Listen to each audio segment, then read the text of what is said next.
What's going on, folks? As you know, I'm a big Fuella or stick catfish fan. This was a pretty neat article by Jim Benfer, and it looked like he was based in the Arkansas area. Really neat. I enjoyed the article. He does not turn his lights off in his planted tank, which I thought was insane. Let me find something really quick. I'll let you look at the fish. If you look at these planted tank, let me see if I can't zoom in. These look like crypts, so I guess crypts can just run all the time. There's another one. He's got a picture here where it's actually laid eggs. That's the male. And the male Fuella has little bristles on the nose. The female, it's smooth. But this was a neat article. I really enjoyed it. And it is in this issue of Tropical Fish. And if you get that digital, that's the April edition. So be sure and check it out. If you read it paper, be on the stand soon.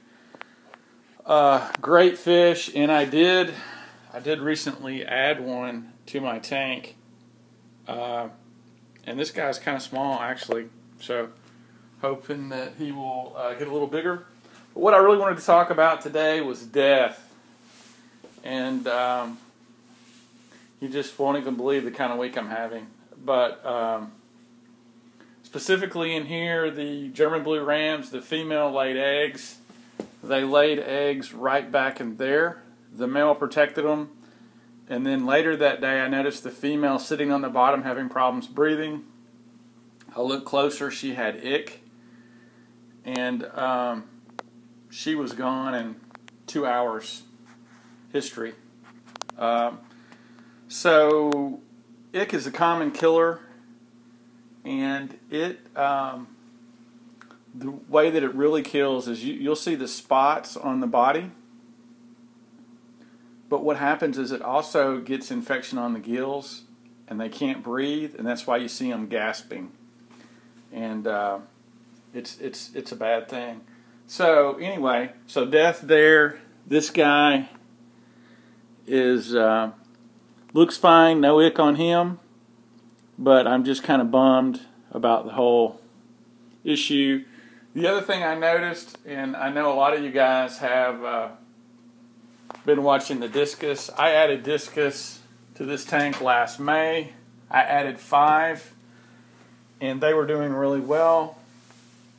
And then I had some big rainbows, some Boesemans. And I added some live food. And it was live food I got at a pet store, but it was really for reptiles, and it was like the red worm. Put that in here. Next thing I know, I have a fungal outbreak on the Boesemans, and all of the large male Boesemani rainbows that I had died, except for that guy.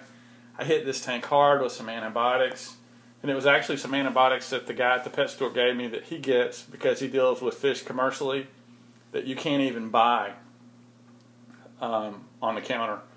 So anyway, but what I really wanted to talk about is when you see a fish and it's like moving wrong, and then all of a sudden it'll do like this. It'll just kind of, people call it flashing, and it's bumping up against a plant or a stick or rubbing on something. Chances are that fish has ick, and if you look closely, it'll probably have spots on it. Now, you'll get some fish that have the weirdest stuff on them. Now, let me give you an example. This fish right here, ever since I've owned it, it's got the most bizarre kind of fungal growth, ugliness on its rear fin that's always been there. And I'm not, this thing is probably 2 years old. See the little white stuff? And there's some red in there as well. She won't get closer. Pretty sure that's a female. But I hit it. I keep the water clean. I do big water changes every week. It is what it is. I don't know what's going on there. I don't know if it's genetic, whatever. But really, this is just, I'm just focusing on death. It's going to happen. Your fish are only going to live so long, and hopefully you're going to live a lot longer than your fish. But back to the discus, I actually found the fourth, I had 5 discus. I found one dead this morning, so it was floating up at the top there. So just really kind of stinks. Learning a lot about discus, but what I will tell you is this. This fish, it's a cichlid. It's a lot like an angel. It's very territorial. Even if you keep the water clean, even if you have good pH and good chemistry for your tank, you will find a discus that sometimes gets in an emotional state, and it's just not good. The thing I noticed on the one, it was hiding. This one was territorial. It was guarding this area. The other one that was over there wouldn't really come out for food. I couldn't get it to eat, and I didn't know what to do.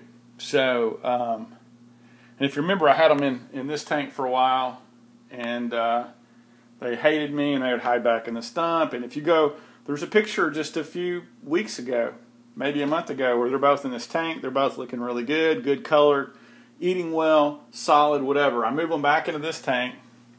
This fish does fine, hides in this area. The other one hides back over in there. Never see it, never comes out for food, hides like crazy, and then it just goes on a hunger strike. I cannot get it to eat.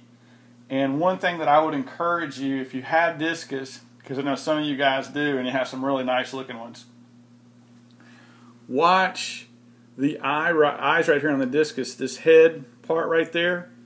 What I noticed on the discus that I had, and hunger strike is maybe one way to phrase it, but if that starts to get narrow and it sinks in, and then their body, their stomach area starts to sink in, they'll just deteriorate in health. And that discus, I mean, it was dead this morning. It was completely black. 2 days ago, it was blue. Good color, good form, would not eat. Bloodworms, trying to give it brine shrimp, beef heart, you name it. And it was actually a beef heart discus food, but just wouldn't take it. So anyway, that's kind of it in a nutshell. I didn't mean to run this so long. I'm keeping this young lady right here in a holding pattern and going to let her get a little bit more color and get a little healthier before I move her to the 33, and we'll kind of keep the dream alive for this guy. He doesn't have any ick, by the way, so just to let you guys see the color on him. Pretty amazing. But I got to wrap it up. Sorry for the long update. But death, it happens. Man, it stinks. It's the worst part of the hobby. And speaking of death, there's some fish I have problems with. Hatchet fish. I just don't have good luck in this tank with hatchet fish. No clue why. And so the plan long term, just so you know, you got to have a plan. It's a pain to catch fish in this tank, even if I go night fishing. The Beckford pencilfish and the rasboras, I'm going to kind of let them be. Everybody else, any other species in here, if it dies off, I'm going to let it phase out of this tank. And then I'm going to take another go at it with some discus, and maybe looking at Hans discus and some younger ones and growing them up. And then we'll just see. We'll see. But you guys, man, feel free to dislike this video because it really stinks. Not only that, I even found a dead shrimp this week in this tank. So this tank's doing well.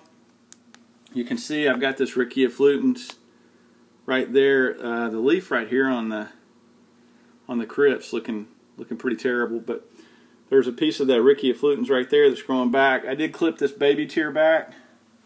That's kind of how that tank's looking right now. And these guys are doing fine. So this lace plant's just still going off the hook. New growth right here, if you guys have been tracking that. So stargrass is amazing. I got new growth on another leaf on the lace plant right here. So anyway, I'm going to put a video up later this week on Substrate as well. But hey, you guys, thanks for watching. And as great as your tank looks, death comes for all of us. So it's kind of a bummer. All right, man. Be good. Later.